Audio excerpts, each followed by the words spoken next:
हामी चाहिँ लाग्यो है उलाडतिर हजुर पनि आउनु नयाँ कटोरो चिया खाना हामी त कटोरो चिया खाना जाँदैछौँ नयाँ अड्डामा दमकबाट उल्लाबारी मटका चिया खाना आइपुगेका छौँ उल्लाबारी खोज्दा खोज्दा 1 घन्टा लाग्यो ए डाक्टर साहब पनि हुनुहुन्छ के भन्न चाहनुहुन्छ चियाको विषयमा केही छैन चिया ठिक्क छ एकदम चिनी पनि धेर छैन मसला पनि ठिक्क छ मिठो छ साउनी उहाँ बस्नु भएको छ हामी चाहिँ दमकबाट 1 घन्टा लाएर खोज्दै खोज्दै आइपुगेको हेर्नुहोस् है हजुर पनि आउनु होला सबैजना कस्तो रहेछ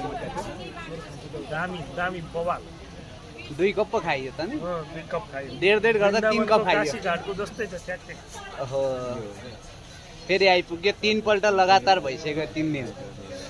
फेरि पनि हेर्दै जाउँ कति दिनसम्म आइ हुन्छ